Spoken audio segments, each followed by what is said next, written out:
Hey guys, it's Charlie. I thought that since I live in South Korea, I would share some stories about animals. And I thought this was interesting because animals represent different things to different people and different cultures. And in Korea, there are many stories and many creation myths and things like that, or stories about animals. A lot of animals play a big role in their folklore and traditions. So usually when we talk about any stories from a long time ago, we usually typically talk about people. But if you think about, for example, the snake, we have a lot of images that come to our head when we think of a snake. This is similar in South Korea, but with different animals and different themes. So this is going to be a bit long, but I'm going to try and animate it for you with visuals so that it can be a bit entertaining. I know that many of you might have some ideas of maybe Chinese folklore, maybe from dragons, or some other folklore from maybe tribal cultures like Native American tribes. But this will be cool because it's Korea and most of you don't have any information on this, so let's get started. Animals in Korean folklore. Animals are more than just creatures of the forest, fields, and mountains. They have a long and important symbolic connection to the land and the people of that land, and they are a prominent place in Korean folklore. Even Korea's most prominent creation myth gives animals a central role. According to legend, the Lord of Heaven, Hwanin, sent his son, Hwanung, to Earth to teach humans laws, agriculture, and other skills. Hwanung was approached by a bear and a tiger who both wished to become human. He told them that if they wanted to turn into humans, they would have to sequester themselves in a cave for 100 days, staying out of the sunlight and eating only garlic and mugwort. The tiger gave up and left, but the bear did as told and was turned into a human woman, who then married Hwanung and gave birth to his son, Dangun. Dangun later became king. The legend probably stems from the totem animals of different Korean tribes. This is actually a very, very popular, probably one of the main Korean folklore or stories, and some people really do believe that this is true, that there was really, an animal that turned into a human. So moving on to continue about the tiger.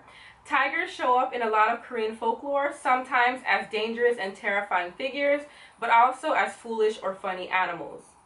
In the story of how the sun and moon came to be, a tiger eats the mother of two children, then tries to trick the children into letting the tiger inside their house. The two children climb up a tree and then are rescued by a magical rope that descends from the heavens, where they turn into the sun and the moon. The tiger tries to follow them, but the rope breaks and the tiger falls to its death. So that is a story about how the sun and moon came to be in Korea. Another story is about a very hungry tiger who eavesdrops on a woman and her baby. The young mother kept telling her baby to be quiet, saying that many dangerous animals were outside the house. But the baby kept crying. First, the mother says, "There's a bear." Next, she says, "There's a tiger." Finally, she says, "Fine, here's a persimmon."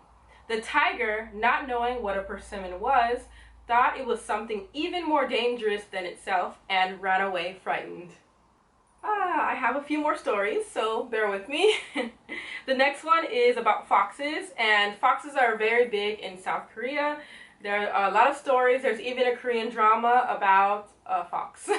Foxes are also popular animals in Korean stories, especially magical foxes like the gumiho. The gumiho is a legendary fox with many tails, usually 9. The gumiho can change its shape and often turns into a beautiful woman to try and seduce men so it can eat its favorite snack, which is human livers. Koreans have special sayings about magpies. Supposedly, if a magpie sits on the roof of your house in the morning and sings, you'll probably be visited by a good friend. But if the magpie comes in the afternoon, it won't be a friend who visits, but they will eat a lot of your food. The most dangerous is when the magpie comes to visit at night.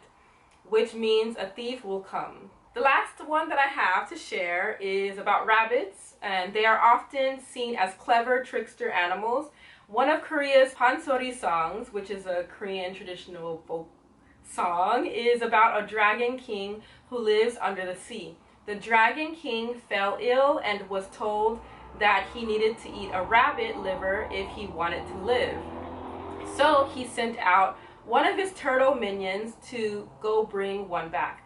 The turtle found a rabbit and tricked it into coming with him by promising he would live in a beautiful palace under the sea.